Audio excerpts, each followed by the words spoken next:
turret coming up here and one already in this natural expansion. So he knows that the threat of Mutalisks is quite imminent, as Mutalisks are almost always what Zerg players will do against Terran at this stage in the game. It's sort of a metagame play. Pretty much know it's coming. It's definitely worth it to throw down those missile turrets so you won't lose it. Oh my goodness, these Mutalisks are going to run around over there. Oh man, actually some quick reaction time from Stephano. I hate it when I'm using my Mutalisks and I send them like over here and they just fly over an entire army like this and just die. And then I like double tap 3 and I'm like, oh, I don't have any Mutalisks anymore. But a big attack coming in here, and actually he just wants to take some damage, do absolutely no damage, and then run away. Stephano being a little bit undecisive there.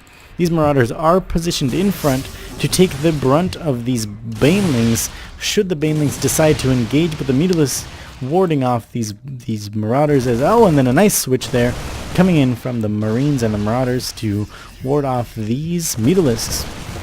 Mutalisks being a little bit annoying, 3 more on the way, as well as a couple of Zerglings and the +1 flyer attack. Siege tech is about to be done, and 2 factories are pumping out siege tanks at the moment. So not the huge mech play that we saw in the first game of this best of 3. But here in the second game, we do see a little bit more of a standard style with some infantry, and now working in tanks after he got a couple of medevacs out. Really have to decide what you're going to use your gas on, and a big drone pump actually coming out from Stephano as he does have this 4th base up. Curious about the income tab, 66 to 61, so 66 SCVs, that is, to 61, let me make that 70 drones to 68 SCVs. A little bit more income is coming in for a Zerg player, as he does have 4 bases compared to just the 2 of Jimpo, and Jimpo's going to be mined out soon in his main. He's going to probably want to take another base very, very soon. Does he have another command? He actually doesn't have another command center, so he could be wanting to float his main command center.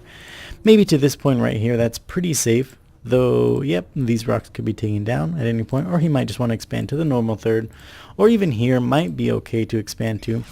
A little bit of pressure coming in from Jimpo at the moment, and these Mutalisks are going to come in and decide that it is not worth it to engage against Marines.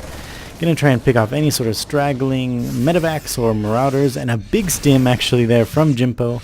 Probably shouldn't stim so many of his Marines. If you just stim a couple and run, the Mutalisks will most likely run away. And the Mutalisks are actually able to pick off a couple of tanks, 2 tanks. That is huge. You really want to keep your tanks low for your Terran opponent. You want to keep them as low as possible, as they're quite hard to replenish. And actually getting 4 tanks in this whole ordeal. And now, oh man, Flying losing a ton of Mutalisks. Oh wow, I'm not sure if that was actually worth it. But now these Zerglings coming in, that is so many Zerglings. We see that Stephano really likes to have just a ton of Zerglings and not as many Banelings, preferring to use that gas for the Mutalisks. Some nice creep spread coming in here, so he has lots and lots of vision, lots and lots of free movement. I'd like to see him place a couple of creep tumors here in the middle, start that creep spread going back up again. The Terran player will almost inevitably just kill it off, all of your hard work, but it's usually worth it to do. A little bit of a drop coming in here from our... but Stephano is probably going to be able to see it. He has this overload right here. Our Terran buddy might want to turn around. I don't know if he sees it. Jimpo does turn around. He suspects that he has been seen, and he drops all of the units there to take out that single overlord. Let's take a look at the production tab again. I don't know why I had the income up so long. And his Mutalisks are going to be able to take out this very, very easily with minimal losses, as they just have overwhelming numbers there. Zerg flyer attacks level 2 coming down, as well as vehicle weapons level 1 and infantry weapons level 2, as well as another evolution chamber coming down for Stephano. Or is that the first? No, second evolution chamber coming down. Probably going to want to use that first one before you get the second one, but Stephano probably knows what he's doing. Another little kind of a drop coming in here from Jimpo, but easily warded off by this huge amount of Zerglings and Banelings, who are actually just sitting there taking damage for a little bit, as they can't actually jump over these rocks. That would be pretty cool if they could, though.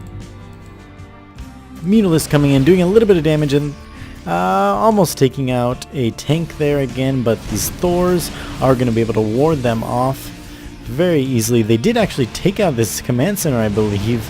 Sorry I missed that, but there was a command center there. I'm almost positive. And now just taking out a ton of SCVs, actually. SCVs that are trying to... They're just innocent SCVs. Look at the bones and the screws, the corkscrews, the drills of all those poor dead SCVs in this one mule, thinking, oh my gosh, I am so glad that I was called in from the sky and that I don't have to suffer a painful death as my SCV brethren did. And now it looks like Jimpo's going to try and just push in through these back rocks to this expansion. No, this is actually the main base of Stephano. But Jimpo pushing through his expansion, expanding yet again to this base over here, as he is almost certainly very close to mined out in his main. In his main, he's almost entirely mined out, and in his natural almost completely mined out as well. And a little bit of an engagement coming down here. Oh my goodness, I can't believe that I missed that. Stephano pushing down and taking out a ton of units, actually taking out everything, just moving that huge force of Zerglings and Banelings down, as well as Mutalisks, and just crushing through everything that Jimpo had. So we'll have to see what Jimpo is going to be able to do about this. That is a very scary force of mutas.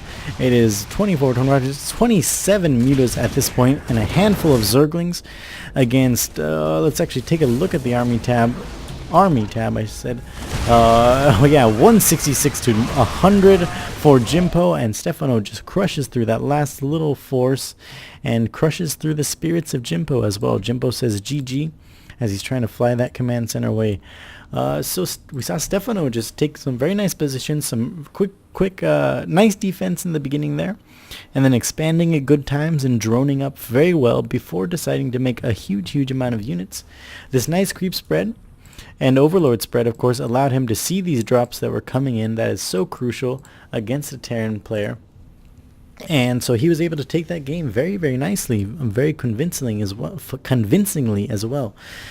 So shout out to Plex over at TeamLiquid.net for posting these replays. Of course, this is from the TeamLiquid Open. And I am Firexfred. You can check out my YouTube channel, youtube.com/Firexfred. This is the second game in a best of 3, and it's tied up 1-1 between Stephano and Jimpo. So we're going to be going on to that third game, and stay tuned for that. Thank you guys so much for watching.